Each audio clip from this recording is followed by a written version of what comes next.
समातुन ताईं radio voice of Sindh London. Radio voice of Sindh London पारां इमदाद अली ओढो अवां खे भली कार चवां थो। सामाइन कराचीअ में गुज़िरियल ॾींहुं voice for missing persons of Sindh जी कन्वीनर सूरत लोहार जे घर ते रियासती इदारनि जी चढ़ाई ऐं भाउ सिंगार लोहार खे खंभण वारी कोशिश ख़िलाफ़ क़ौमी कारकुननि, अदीबनि, लेखकनि ऐं सहाफ़िन मुख़्तलिफ़ शहरनि में एहतजाजी मुज़ाहिरा कया ऐं हिन वाक़े जी सख़्त लफ़्ज़नि में मज़म्मत कई। जिन शहरनि में मुज़ाहिरा कया विया उन्हनि में कराची, हैदराबाद, गोलाडची, मीरपुर बठोरो, जोग शरीफ़, मोरो, पटीदन, खैरपुर मीरस, जामशोरो, मीरपुर ख़ास, उमरकोट, झुडो, काज़ी अहमद ऐं ॿियनि शहरनि में एहतजाजी रैलियूं कढी धरणा हया विया। इन सिलसिले में हैदराबाद प्रेस क्लब अॻियां एहतजाजी रैली कढी धरणो हयो वियो। एहतजाजी रैलीअ में प्रोफेसर इरफाना मलाह, हसीन मुसरत, अब्दुर्रज़ाक उमराणी, अब्बास खोसो, ख़ालिद बबर, अदीब, दानिश्वर, मुख़्तलिफ़ सियासी पार्टियुनि जे अॻुवाणनि शिरकत कई। इन ई मौक़े ते radio voice of Sindh London जे न्यूज़ डायरेक्टर सर्वे चोडो जी मुख़्तलिफ़ अॻुवाणनि सां कयल ॻाल्हि ॿोल अवां जी ख़िदमत में पेश करे रहिया आहियूं। Radio voice of Sindh London जे हिन ख़ुसूसी प्रोग्राम में सामीन मां अवां जो मेज़बान हैदराबाद प्रेस क्लब मां अवां जी समाअतुनि में हाज़िर आहियां। सामीन, हिन वक़्तु सिंध जे मुख़्तलिफ़ तबक़ा फ़िक्र सां ताल्लुक़ रखंदड़ इल्मी, अदबी, सियासी माण्हुनि गुज़िरियल ॾींहुं थींदड़ हिकु अहम वाक़े ते गॾु थी करे पंहिंजो एहतजाज रिकॉर्ड करायो आहे। गुज़िरियल ॾींहुं साईं हिदायत लोहार जे फर्ज़ंद सारंग खे रियासती अहलकारनि जबरी तौर ते खणण जी कोशिश कई, जंहिंजी मज़म्मत ते साईं हिदायत लोहार जी घरवारी ऐं उन जी न्याणियुनि ससी ऐं सूरत उन्हनि सां मुआदो अटकायो। उन सॼी सूरत हाल ते उन्हनि खे बि तशद्दुद जो निशानो बणायो वियो ऐं उन जे रिएक्शन में उन जे कावड़ ऐं क्रोध ॾेखारण जे लाइ सिंध जे इल्मी, अदबी ऐं मुख़्तलिफ़ तबक़ा फ़िक्र सां ताल्लुक़ रखंदड़ माण्हुनि अॼु हैदराबाद प्रेस क्लब आॾो गॾु थिया आहिनि ऐं उन्हनि जो छा चवणु आहे अचो त तव्हांजी समाअतुनि ताईं रखूं था। सामीन, हिन वक़्तु मां हैदराबाद प्रेस क्लब जे साम्हूं अवां जी समाअतुनि में हाज़िर आहियां। हैदराबाद प्रेस क्लब जे अॻियां हिकु उहे दोस्त गॾु थिया आहिनि मुख़्तलिफ़ तबक़ा फ़िक्र खां, जंहिं कल्ह अदी ससी ऐं सूरत जे भाउ खे खणण जी कोशिश कई वई। उन जे रिएक्शन में हिते सिंध जे मुख़्तलिफ़ तबक़ा फ़िक्र जे दोस्तनि अची एहतजाजी मुज़ाहिरो कयो आहे। अहिड़े कुदे अमल जी मज़म्मत न रुगो कई आहे पर अहिड़े अमल जे ख़िलाफ़ उन्हनि ईंदड़ लाइ अमल जोड़ण जो बि ऐलान कयो आहे। हिते जेके अॻुवाण असां सां मौजूदु आहिनि, साईं ताज जोयो असां सां गॾु बीठो आहे, इन्हनि जे सरवाणी करे पोइ इन सॼे मामले जी उन सां ॻाल्हायूं था। ताज साईं, वॾी महिरबानी वॉइस ऑफ सिंध लंडन सां ॻाल्हाइण लाइ। अॼु हिते प्रेस क्लब जे अॻियां तव्हां दुनिया खे ॿुधायो त तव्हां हिते छो गॾु थिया आहियो? कल्ह वॉइस फॉर मिसिंग पर्सन्स क़ौम सिंध जी कन्वीनर सूरत लोहार, उनजी भेण ससुई लोहार ऐं उनजे भाउ संगारे जे घर ते रेंजर्स गाॾियूं वठी हमिलो कयो ऐं संगारे खे गिरफ़्तार करण जी कोशिशि कई। न्याणियुनि उनखे छॾाइण जे सिलसिले में कोशिशि कई, नतीजे त उन्हनि खे लठियूं लॻियूं, उन्हनि ते सख़्तु वशाणियूं तशद्दुद कयो वियो, चादर ऐं चौधरीवारी जो तक़दुस पायमाल कयो वियो। इहा ख़बर जॾहिं सोशल मीडिया ते आई त सॼी सिंध में एहतजाज जो सॾु ॾिनो वियो। हैदराबाद प्रेस क्लब ते मुख़्तलिफ़ तंज़ीमुनि में जीअं सिंध क़ौमी महादारिस, ह्यूमन राइट्स कमीशन, रवादारी तहरीक, ह्यूमन राइट्स ऐं ॿियनि तहरीकुनि जे पारां एहतजाज जो सॾु ॾिनो वियो। इन सॾ में हिते ह्यूमन राइट्स कमीशन जा दोस्त, सिंध हारी कमेटीअ जा दोस्त, सिंधी अदबी संगत हैदराबाद ऐं जामशोरे जा दोस्त, सिंध ग्रेजुएट एसोसिएशन दोस्त, वुमेन एक्शन फोरम जा दोस्त, अवामी वर्कर्स पार्टी, जीअं सिंध महाज़ ख़ालिक जुनेजो ऐं जीअं सिंध तहरीक सफ़दर सरकी ऐं जीअं सिंध क़ौमी महादाब हरीसर जो चेयरमैन असलम खैरपुरी ऐं जसाब जो अॻुवाण अमीर बाग़ी ऐं असांजो प्रोफेसर इमदाद चांडियो ऐं ॿिया कोई कुनल सारियो ऐं ॿिया दोस्त जिन में लतीफ़ अंसारी ऐं ॿिया शामिल आहे। उहे उन्हनि जे अॻुवाणी में हिते समय कारकुननि जिन में औरतुनि जो वॾो तइदादु मौजूदु हो, जंहिंमें ह्यूमन एक्शन फोरम ऐं जेको VMP फोरम जूं औरतूं शामिल हुयूं। उन्हनि हिते सख़्तु एहतजाज कयो, नारेबाज़ी कई, रेंजर्स जे इन अमल जी मज़म्मत कई, सभिनी घुर कई त रेंजर्स अमलदारनि ते क़दम खयो वञे जिन पुरमुन असांजी भेनरुनि जे घर ते चादर ऐं चौदीवार जो तक़दुस पायमाल कयो आहे। हीअ सभु असीं मुतालबो करूं था त चंद सालनि खां वठी जेके क़ौमी कारकुन, सियासी कारकुन, सहाफ़ी, शागिर्द गिरफ़्तार कया विया आहिनि, उन्हनि जे ख़िलाफ़ु हलंदड़ पुरमुन जेका जिदोजहद हली रही आहे, उन जे नतीजे में इंसाफ़ त नथो ॾिनो वञे, उन्हनि माण्हुनि खे कोर्टुनि जे आॾो पेश नथो कयो वञे, पर वधीक माण्हुनि खे गिरफ़्तार कयो पियो वञे, तशदुद जूं कारवायूं। उन जे मज़मत लाइ हीअ असीं सभु गॾु थिया हुआसीं, दुनिया जे अमुन पसंद मुल्कनि खे ऐं ह्यूमन राइट्स कमीशन या इंसानी हक़नि जूं जेके तंज़ीमूं आहिनि, अक़वाम मुत्तहिदा जे इंसानी हक़नि जो जेको शोबो आहे, उनखे असां अपील करियूं था त पाकिस्तान अंदरि पाकिस्तान जूं जेके रियासती क़ुवतूं आहिनि ऐं कानून नाफ़िज़ कंदड़ क़ुवतूं जेके आहिनि, उहे जेको गैर क़ानूनी अमल दोहराए माण्हुनि खे हिरासान करे रहियो आहिनि, उनखे बंदि कयो वञे ऐं सिंध जे माण्हुनि सां इंसाफ़ कयो वञे। वॾी महिरबानी। त असां हिते असां सां गॾु ॿिया अॻवान बि आहिनि। हिन वक़्तु असां सां गॾु deputy convener Sindhu Aman Chandio, deputy convener voice for missing person Sindh जी, उन सां ॻाल्हायूं था त अॼु जो छा चवणु आहे।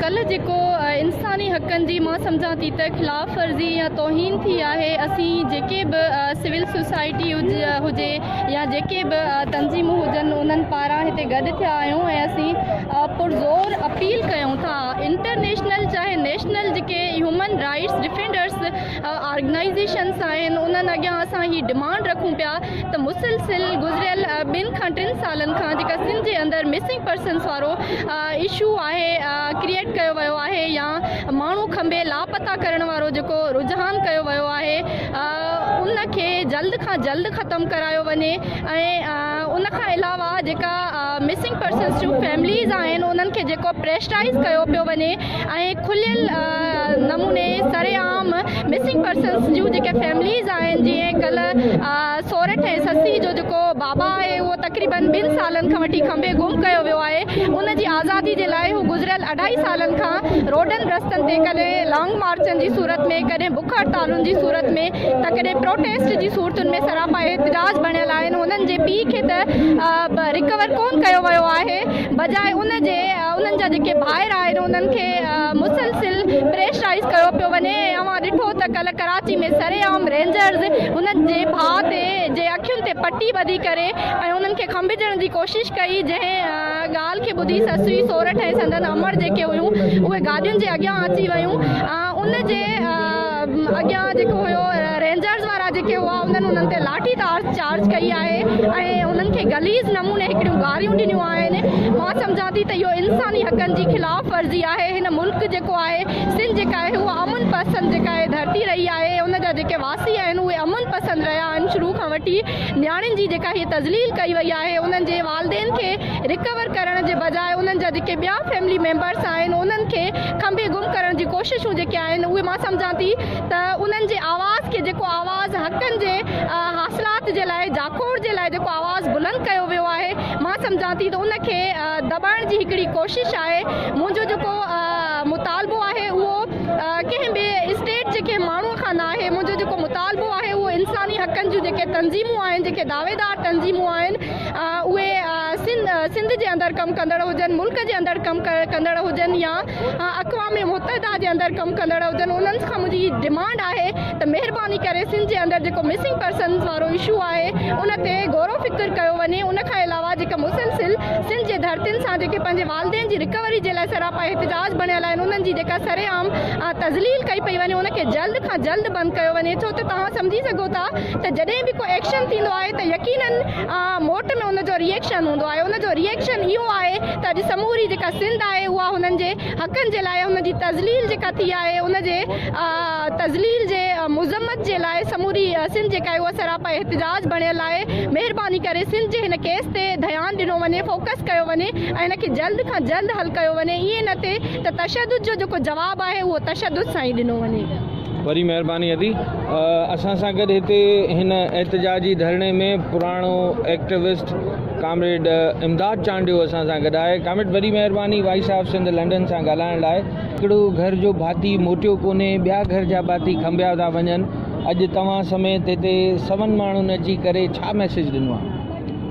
ही हिकिड़ी इंसान जा जेके बुनियादी हक़ आहिनि उन्हनि जी सलबी जी हिकिड़ी इंतिहा आहे, छाकाणि त हिकिड़ो त अॻ में जेको आहे तव्हां ॾिसो त माण्हुनि खे बिना कंहिं सबब जे गैर क़ानूनी तौर ते उन्हनि खे गुम कयो वियो आहे ऐं टिघे अरसे ताईं उन्हनि खे न कंहिं अदालत में पेश था कनि, न उन्हनि ते को इल्ज़ामनि जी का फ़हिरिस्त या ॼाण आहे कंहिं उनजे जेके मिट माइट आहिनि उन्हनि जा अज़ीज़ आहिनि उन्हनि खे इहा ख़बर बि न आहे त उहे किथे आहिनि।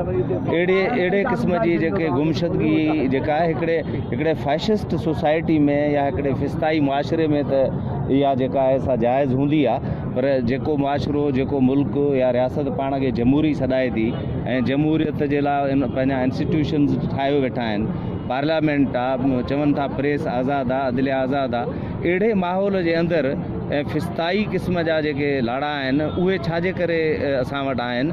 इहा हिकिड़ी वॾी साज़िश आहे त हिकिड़ो जमहूरी जेको निज़ाम आहे उन ते माण्हुनि जो वेसाह ख़तमु थी वञे ऐं अणॼातल जेके इनविज़िबल फोर्सिस आहिनि, अणॾिठल ताक़तूं आहिनि, उन्हनि ॾे माण्हू सोचनि त उहे ई असुली ताक़त आहिनि, उहे माण्हू ताक़त न आहिनि जेके असेंबलियुनि में अवाम चूंडे मोकिलिया आहिनि या जेका चूंडियल हुकूमत आहे उहा जेका आहे सा असुल हुकूमत न आहे।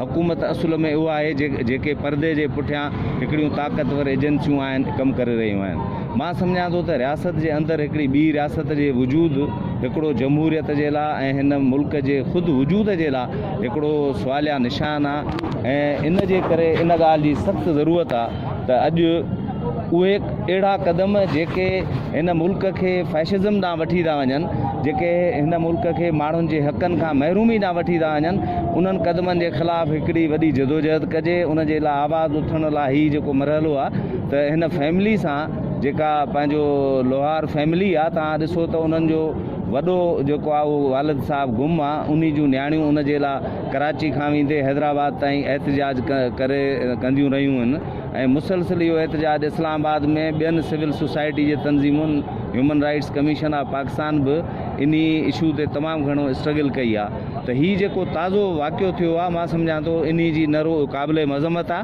पर हुकूमत खे बाज़पुरस करणु खपे। गवर्नमेंट ऑफ सिंध खे इन ते मुतहरिक थियण जी ज़रूरत आहे त आया उन जे हूंदे लॉ एंड ऑर्डर जॾहिं हिकिड़ो प्रोविंशियल सब्जेक्ट आहे त छाजे करे रेंजर्स जेको आहे सो पंहिंजो पाण खे कानून हथ में खणी करे उन्हनि जे घर ते वञी ऐं रेड कयो आहे ऐं उन जे हिकिड़े जेको स्पेशल ॿार आहे जेको हिकिड़ो मतिलबु ईअं चइजे त हिकिड़ो पूरो वीचारो सही ॿार बि न आहे, उन खे गिरफ़्तार करण जी कोशिशि कई वई आहे। इहो क़दम जेको आहे इंतिहाई हिकिड़ो क़ाबिल मज़म्मत आहे ऐं इहो ईअं न थियणु घुरिजे, छाकाणि त ईअं जेकॾहिं थींदो त माना माण्हू ख़ामोश थी वञनि ऐं चुप रहनि। तव्हां हिकिड़े सोसाइटी में माण्हुनि खे ख़ामोश करे आख़िर कहिड़ो निज़ाम आणणु था चाहियो? तंहिंजे करे जेकॾहिं असां जमहूरियत चाहियूं था, इंसानी हक़नि जी पासदारी चाहियूं था, दुनिया में पाकिस्तान जो हिकिड़ो इज़त वारो मक़ाम चाहियूं था, त इन लाइ ज़रूरी आहे त पाकिस्तान में हर उहो क़दम जेको फिस्ताई हुजे, गैर क़ानूनी हुजे, उन जा रस्ता ऐं दरवाज़ा बंदि कया वञनि। तंहिंजे करे एजेंसीज़ ऐं पुलिस जेको आहे पंहिंजे ॾिनल मैंडेट जे अंदरि कमु कनि, उन खे वायोलेट न कनि, कानून जी अमलदारी ते कानून जा इदारा ख़ुदि अमल कनि, तॾहिं जेको आहे हिन मुल्क में कानून जी हुक्मरानी क़ाइमु थी सघे थी। जेकॾहिं कानून पसंदि इदारनि ऐं कानून लागू कंदड़ इदारनि पाण लॉ खे वायोलेट कयो त इहा हिकिड़ो ग़लति मिसाल क़ाइमु थींदो ऐं इन सां कानून हथ में खणण जो रुझान वधंदो। वरी महिरबानी साईं इमदाद चांडियो। हाणे असां सां गॾु पुराणो एक्टिविस्ट हारी अॻवान ऐं मिसिंग पर्सन्स ते काफ़ी वर्से खां कमु कंदड़ जदोजहद में शामिल साईं पुनल सारियो असां सां गॾु आहे। साईं पुनल, हिन वक़्तु सूरत हाल इहा आहे त हिकिड़ा गुम थियल माण्हू मोटिया कोन्हनि, वरी उन्हनि जा घर भाती खणण जी कोशिशि, इन सॼे मामले खे तव्हां कीअं था ॾिसो? मुंहिंजे ख़्याल में त मिसिंग पर्सन जो सिलसिलो त गुज़िरियल वॾे 4 ॾहाकनि खां हले थो पाकिस्तान में, पर ख़ासि तौर ते सिंध में ई असां ॾिसूं था त 70 जे ॾहाके खां अशोक खे ऐं असद मेंगल खे कराचीअ मां खंभियो वियो ऐं उन खां पोइ इहो सिलसिलो जीअं हलियो आहे त आरिसर साहब डॉक्टर दोदो मेहरी उन खां पोइ तमामु वॾी जेका असांजी लीडरशिप हुई बशीर ख़ान कुरैशी वारा ॿिया इहे सभई मिसिंग थी चुका आहिनि आसिफ बालादीअ वारा आकाश मल्हा वारा पर हिन वक़्तु जेको मिसिंग पर्सन जो सिलसिलो 2004 खां शुरू थियो आहे 2004 खां वठी हिन वक़्तु ताईं माठ कोन्हे शुरूअ में त तक़रीबन असांजा 70 अहिड़ा लीडरशिप जा माण्हू उन्हनि खे जेको आहे सो खंभे गुम करण खां पोइ वरी उन्हनि जा लाश उन्हनि जे वारसनि खे ॾिना विया जंहिंमें मुज़फ़र भुट्टो सिराई कुर्बान ख्वावड़ आहे मुनीर चोलियाणी आहे तमामु वॾी वहीद लाशारी आहे ॿिया तमामु घणा दोस्त आहिनि वॾी लिस्ट आहे ऐं बाद में वरी असां ॾिसूं था त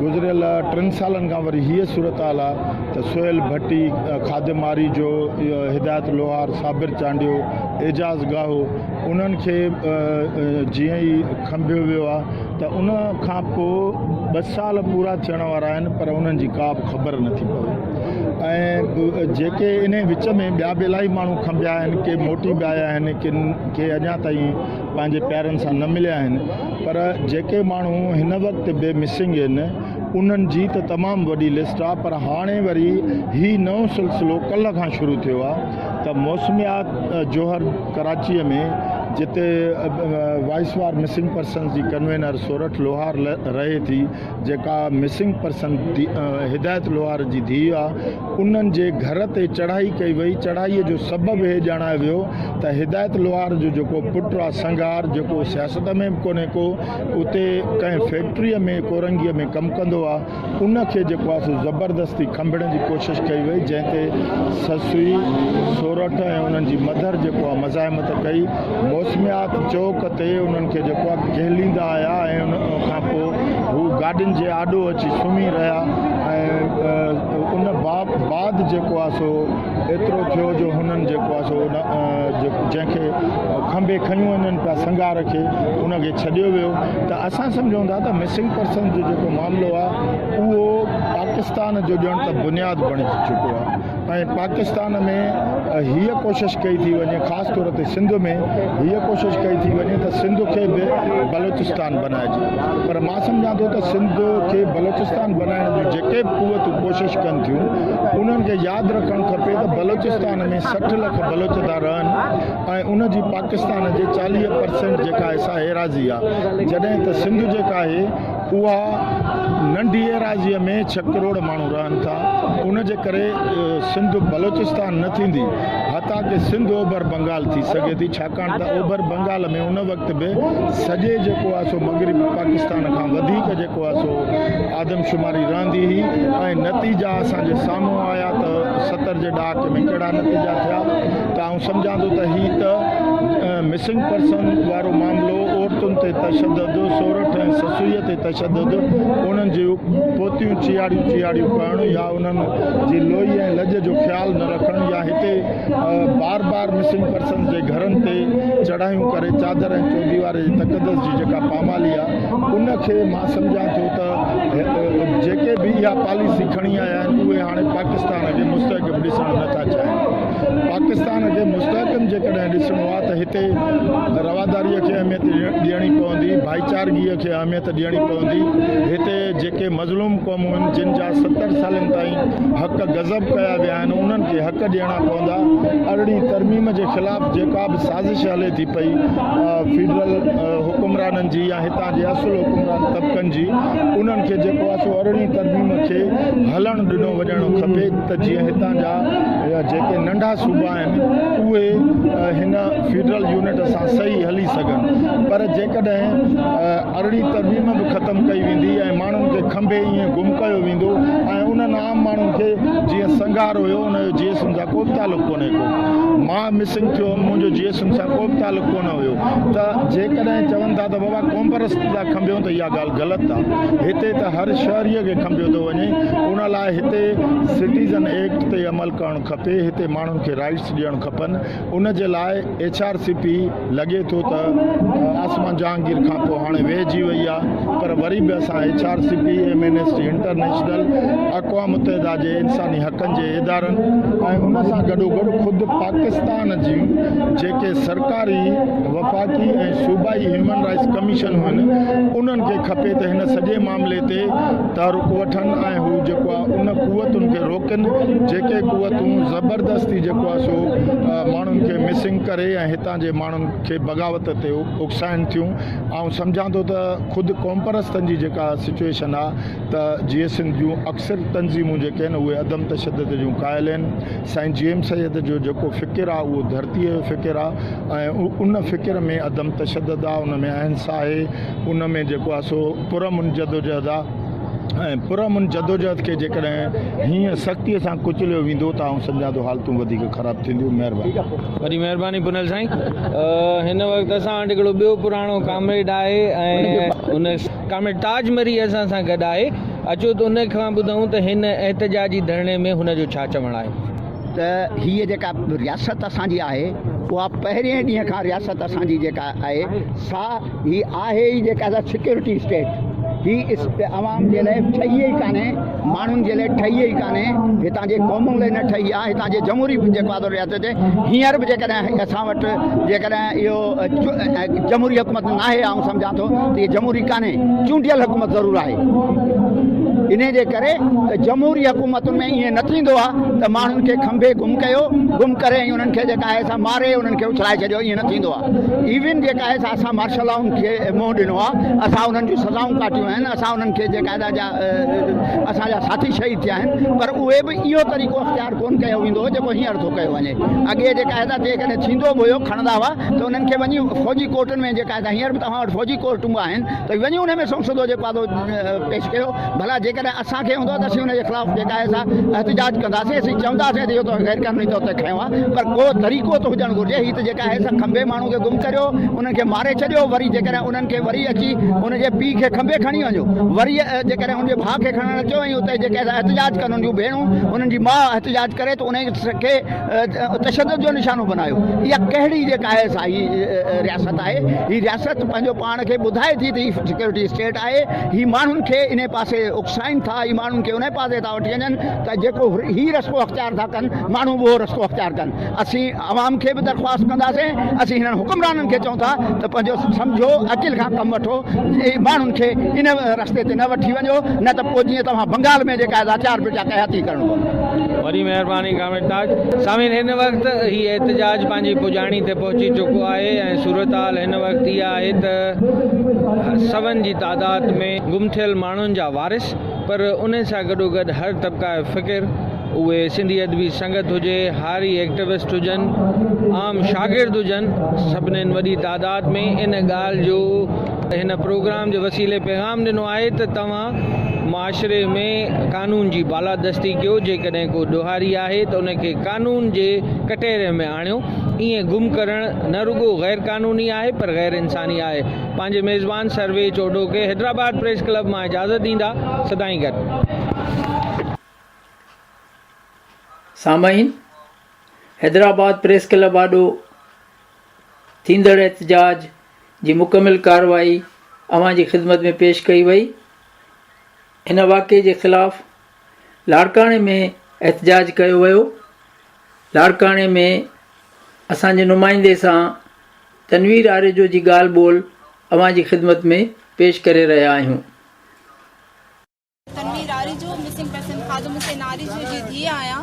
अॼु ही जेको असां लाड़काणे में सभई गॾु थिया आहियूं, मिसिंग पर्सन जी फैमिलीज़ जेको गॾु थिया आहियूं, उहो उसूलनि ते जेको आहे सो राति असांजी भेनरुनि सां जेको ससुई लोहार सां ऐं सोरठ सां जेको आहे सो वाक़ियो थियो आहे।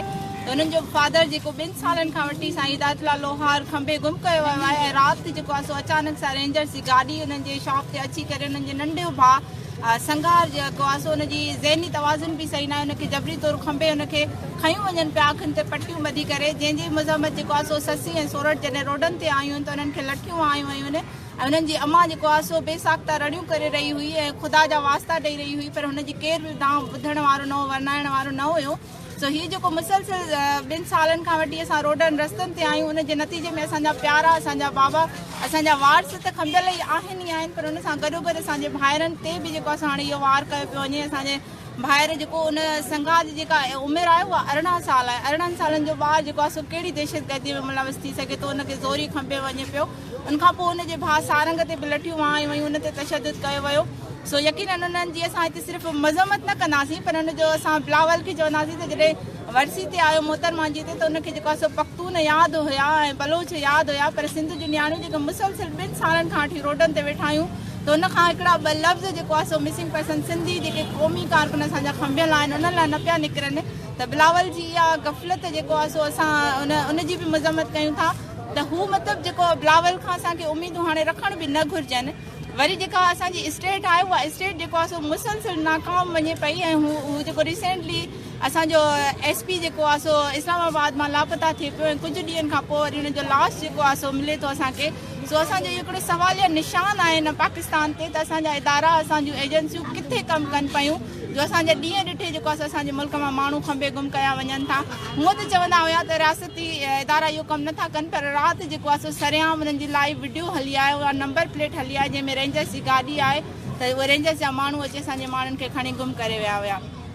असीं न जेको आहे सो पंहिंजे माण्हुनि जी वापसी चाहियूं था। असां जेको आहे सो पुरअमन तरीक़े सां एहतिजाज कंदा रहंदासीं। अॼु पूरी सिंध में जेको आहे सो काल आहे एहतिजाजनि जी, असीं यकजहती तौरु जेको आहे सो अॼु हिते गॾु बीठा आहियूं। ऐं उन सां गॾु गॾु आउं ॻाल्हि कंदसि पंहिंजे वालिद ख़ादिम हुसैन आरिजो जी। मुंहिंजो बाबा जेको 2 सालनि खां वठी लापता आहे, रियासती इदारे जी तहवील में आहे ऐं उन्हनि असांखे लिखत में ॾिनो आहे त ही वॉज इन्फोर्स डिसअपियरेंस। त जेको माण्हू इन्फोर्स डिसअपियरेंस आहे त आख़िर उनजो जुर्म कहिड़ो आहे? हिननि अदालतुनि में मतिलबु उहो न आहे त पोइ उन्हनि जो जुर्म ॿुधाइनि। हुननि में एतिरी ताक़त, हुननि में एतिरी सघ ई न आहे जो हू असांजे माण्हुनि जो को जुर्म ऐं ॾोह ॿुधाए सघनि। सो ही आउं सम्झां थी त जेको मुसलसिल असां सां अहिड़े क़िस्म जा वार ऐं वर्ताव कंदा रहंदा त असां ईअं ई रोडनि ऐं रस्तनि ते हूंदासीं। ऐं ससुई न अकेली आहे, न सोरठ अकेली आहे, न जेको असां खंभे गुमकियलनि जा वारिस लावारिस आहियूं। असां सां पूरी सिंध गॾु बीठी आहे। ऐं अपील आऊं पंहिंजनि माण्हुनि खे बि कंदसि त सिर्फ़ु मज़म्मत खां अॻियां वधी करे, हिननि एहतिजाजनि खां अॻियां वधी करे जेको आहे सो ॿाहिरि निकिरो। ख़ुदारा सिंध जूं नियाणियूं जेको आहे सो मुसलसिल परेशानियुनि में हिन। कॾहिं असां कैंट जो रुख कयूं था त उते असांखे इहो चयो वञे थो त तव्हां सिविलियन आहियो, तव्हां हेॾां न अचो। त पोइ राति जेको आहे सो जेके खणण आया आहिनि उहे कहिड़े उन में ॾोह में असांखे खणण आया? उन्हनि वटि न को गिरफ़्तारी जो वारंट हुयो ऐं इलीगल तरीक़े सां जेको आहे असांजे माण्हुनि खे खणी गुम कनि पिया। उन्हनि खां जॾहिं असां घुरूं पिया त असांखे वारंट ॾेखारियो। ससी जॾहिं हुन खां सवाल करे पई त तव्हां कहिड़े ॾोह में हिननि खे खणणु आहियो, त हुननि वटि को बि गिरफ़्तारी जो वारंट न हुयो। सो यकीनन हिन जो सिंध गवर्नमेंट खे नोटिस वठणु घुरिजे ऐं जेको आहे सो सिंध जो चीफ जस्टिस आहे उनखे बि असां अपील कयूं था त अहिड़नि वर्ताउनि जी जेको आहे सो नोटिस वठे। पहिरें ससुई जा कपिड़ा फाड़िया विया, राति हुननि जो भाउ खे खयो वियो, 2 सालनि खां हुननि जो बाबा घुमाए। त हिकिड़ी फैमिली खे एतिरो परेशान करणु, हिकिड़ो अॻ में ई हू जेको आहे सो टार्चर मां गुज़रनि पिया त हुननि जो वालिद कमाइण वारो जेको हिकिड़ो आहे उनखे खणी गुम कयो। ॿाहिरि जेके मज़दूरी कनि था उन्हनि खे राति खंभे गुम करण जी कोशिशि कई वई। सो असां हिन जी मज़म्मत कयूं था ऐं असीं पंहिंजे प्यारनि जी आज़ादीअ जी घुर कयूं। सामईन, अव्हां लाड़काणे मां तनवीर आरेजो जी ॻाल्हि ॿोल ॿुधी रहिया हुआ। गुज़िरियल ॾींहुं हिन वाक़े ख़िलाफ़ कराची प्रेस क्लब आॾो सिंध सुजाग फोरम ऐं मुख़्तलिफ़ क़ौमपरस्त पार्टियुनि पारां सख़्तु एहतिजाज कयो वियो। इन मौक़े ते अब्दुर्रज़ाक टालपुर, इलाही बख़्श बिकिक, हाशिम खोसो ऐं ॿियनि अॻवाननि ख़िताब कयो। कराची में थींदड़ एहतिजाज जी मुकमिल कार्रवाई अवां जी ख़िदमत में पेश करियूं था।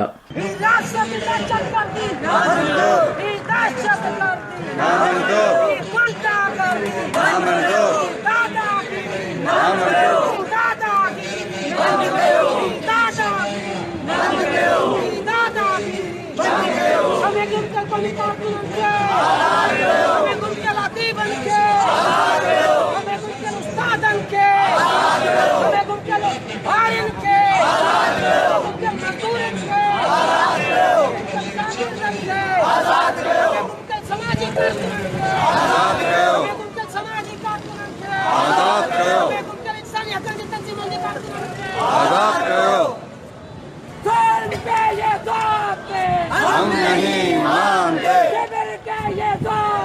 हम नहीं मानते, हम नहीं मानते, हम नहीं मानते, हम नहीं मानते। बंद करो। बंद कयो बंद कयो बंद कयो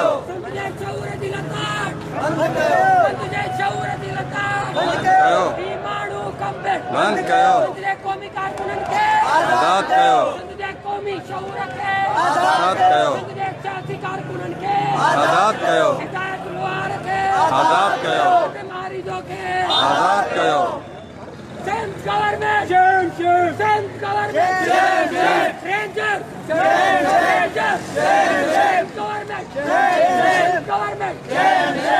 Imara Mari! बंद कयो बंद कयो बंद कयो बंद कयो Imara Mari! बंद कयो बंद कयो ये जो दहशत गर्दी है इसके पीछे वर्दी है ये जो दहशत गर्दी है इसके पीछे वर्दी है गुंडागर्दी बंद करो दहशत गर्दी बंद करो न्याणियुनि जे मथां कयल हमलो बंद कयो जिंदगी न्याणियुनि जे घरनि मथां कयल रेंजर जो हमलो बंद करो जिंदगी न्याणियुनि जे मथां घर रेंजर जो हमलो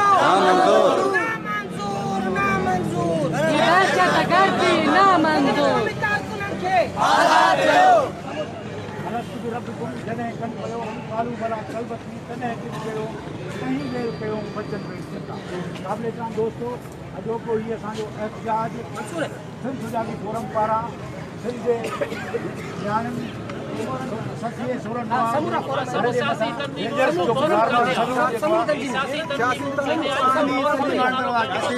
सॼे सिंध जे अवाम जे पारां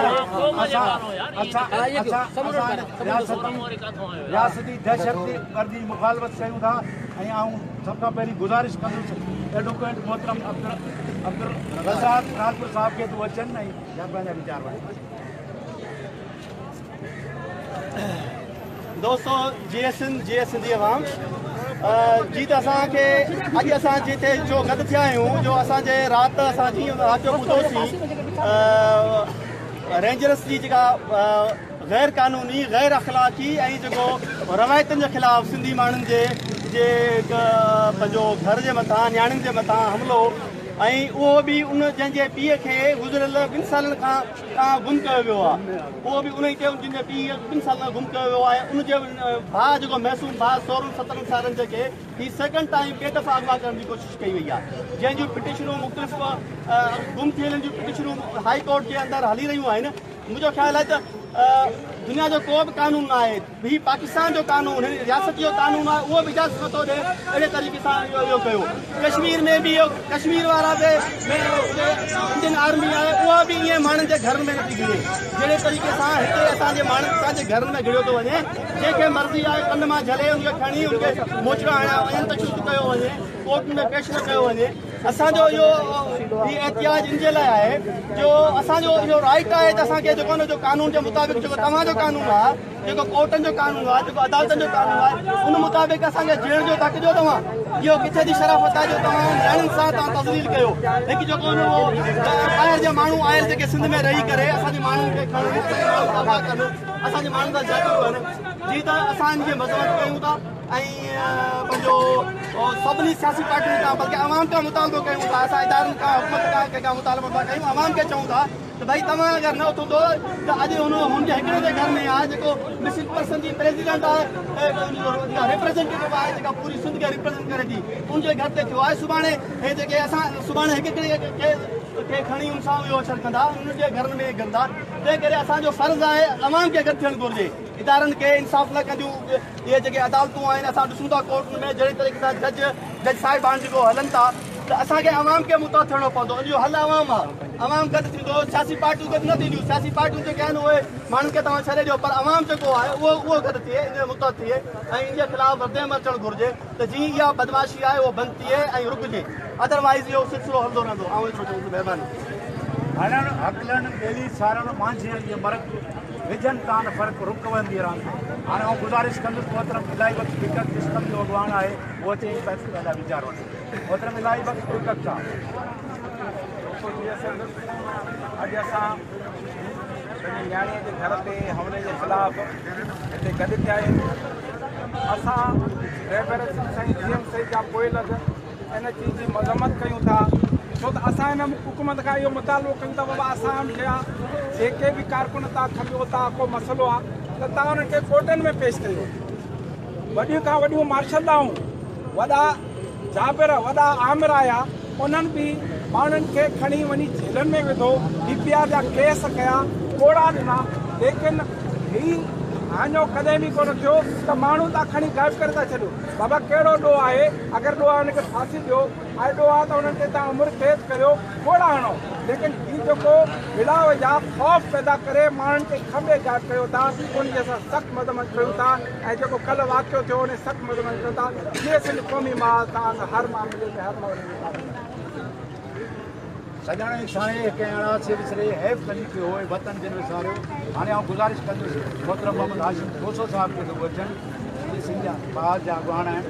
मोहतरम मोहम्मद हाशिम खोसो साहिब। सवें आया सिंध में नवां नादर शाह कान्हे का तारीख़ में वेड़ सवाइ बि वाह मता मोटो मागता मता सोचो सा मता मोटो मागता। दोस्तों ऐं साथियों, जीअं सिंध काल मोहतरमा ससी लोहार ऐं सोरठ लोहार जे घर जी चादर ऐं चौधरी जी जेका तौहीन कई वई आहे उहा सिर्फ़ु हिकु घर जी चादर ऐं चौधरी जी तौहीन न आहे, उहा सिंध जे हर घर जी तौहीन आहे, सिंध जे पूरी क़ौम जी तौहीन आहे। उनजी असां सख़्तु लफ़्ज़ में मज़म्मत कयूं था। जीअं सिंध महा समेत सिंध जूं समूरियूं कॉम्प्रस जमायतूं इन मामले में हिकु आहिनि, गॾु आहिनि। असां सख़्तु लफ़्ज़ में मज़म्मत कयूं था। रेंजर्स जे इन अमल ते असीं घुर था कयूं त जॾहिं सिंध जा माण्हू सिंध जे क़ौमी मसइलनि ते सिंध जे इशूज़ ते एहतिजाज कनि था, एहतिजाज जे नाले में एहतिजाज जे करे उन्हनि माण्हुनि खे खंभियो थो वञे, उन्हनि माण्हुनि खे गुम कयो थो वञे, जेका मज़म्मत लाइक़ु ॻाल्हि आहे। न सिर्फ़ु एतिरो पर माण्हुनि खे अगवा करे क़त्ल करे रोडनि ते उछलाए थो वञे, जेका इंसानी हक़नि जी भंजकड़ी आहे। रियासत जो इहो कमु न आहे। जॾहिं असीं चऊं था, असीं बार बार चऊं था, उनजा साथी सियासी कारकुन आहिनि, उहे उस्ताद आहिनि, उन्हनि जा साथी, उन्हनि जा घर जा भाती सभु इहा घुर था कयूं उन्हनि ते जेकॾहिं के केस आहिनि, जेकॾहिं के ॻाल्हियूं आहिनि, तव्हां पंहिंजे कोर्टनि में उन्हनि खे वठी अचो।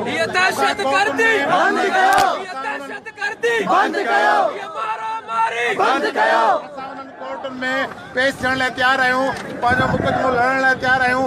असीं सम्झूं था असीं हक़ ते आहियूं। असांजा साथी जेके गिरफ़्तार कया विया आहिनि, गुम कया विया आहिनि, उन्हनि जो को बि ॾोह कोन्हे, उन्हनि जी का बि ग़लती कान्हे। हू पंहिंजे हक़ जी आवाज़, पंहिंजे क़ौमी हक़नि जी आवाज़ खे बुलंद कनि था। उनजे नतीजे में उन्हनि खे गिरफ़्तार कयो वञे थो। उन्हनि जे घरनि ते जेको हमला कया था वञनि, जंहिंजी सख़्तु लफ़्ज़ में मज़म्मत कयूं था। अॼु सिंध सॼी कश्मीर खां वठी कराची ताईं सिराप एहतिजाज आहे। सोरठ ऐं ससी जी जेका इहा तौहीन आहे, असां पूरी क़ौम जी तौहीन था सम्झूं ऐं क़ौम पंहिंजी तौहीन ते जेको सो बस करे कान वेहंदी। इहा जंग असांजी इहा जदोजहद जारी रहंदी जेसीं ताईं असांखे हक़ नथा मिलनि। उहे साथी जेके जिन हक़नि जी आवाज़ उथारण लाइ, जिन मसइलनि ते आवाज़ उथारींदा रहिया आहिनि, जिन जे लाइ हू जेल ऐं गुम कया विया आहिनि, उन्हनि ॻाल्हियुनि ते असां सिंध जा माण्हू जदोजहद जारी रखंदासीं। महिरबानी। जीअं सिंध। साईं मुंहिंजा असांजे अॼोके एहतिजाजी मुज़ाहिरे में सिंध जूं बहादुर नियाणियूं सती ऐं सोरठ असांखे सलाम पेश कयूं था। जंग असांजी जारी रहंदी। बंदि कयो, बंदि कयो।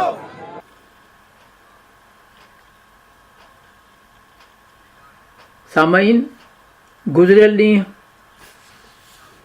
कराचीअ में सूरठ लोहार ऐं ससुई लोहार जे भाउ सिंगार लोहार खे खंभे खणी वञण वारी जेका रेंजर्स पारां कोशिशि कई वई, उन्हीअ खे सिंध जी दिलेर नियाणियुनि नाकाम बणाए छॾियो। इन सिलसिले में जेको सॼी सिंध में एहतिजाज थियो, असां अव्हां जे आॾो हैदराबाद, कराची ऐं लाड़काणे जी रिपोर्ट अव्हां जी ख़िदमत में पेश कईसूं। उमेद त इन प्रोग्राम जे हवाले सां अव्हां खे सिंध में पैदा थींदड़ बेचैनी खां आगाही मिली हूंदी। हीउ एहतिजाज जो सिलसिलो जारी आहे ऐं सिंध यूनाइटेड पार्टी पारां सूमर वारे ॾींहुं प्रेस क्लब कराची आॾो एहतजाज करण जो सॾु ॾिनो वियो आहे। सामाइन प्रोग्राम जी पुॼाणीअ ते पंहिंजे मेज़बान इमदाद अली ओढो खे इजाज़त ॾींदा। शाल सिंध आबाद ऐं ख़ुशहाल थिए, सिंधी माण्हू सुखियो ऐं सताबो थिए। सदाईं गॾु।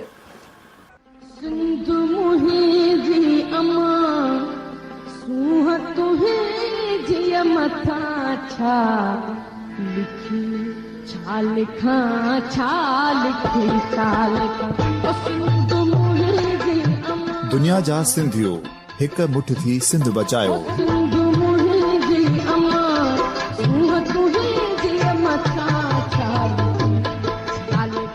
सिंध जो क़ौमी आवाज़ radio voice of Sindh London.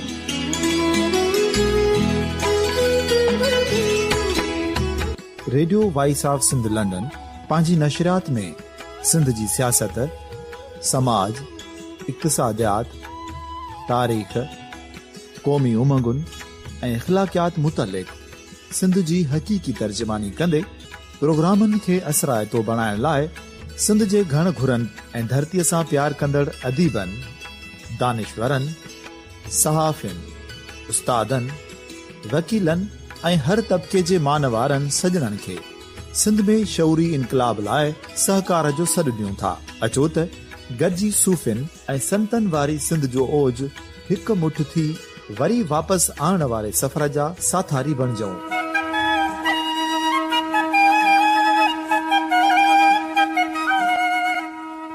हिकु नए सुबुह जी शुरूआत जो पड़ाॾो घर घर, ॻोठ ॻोठ ऐं शहर शहर ताईं पहुचायो। शाल सिंध आबाद ऐं ख़ुशहाल थिए, सिंधी माण्हू सुखियो ऐं सताबो थिए।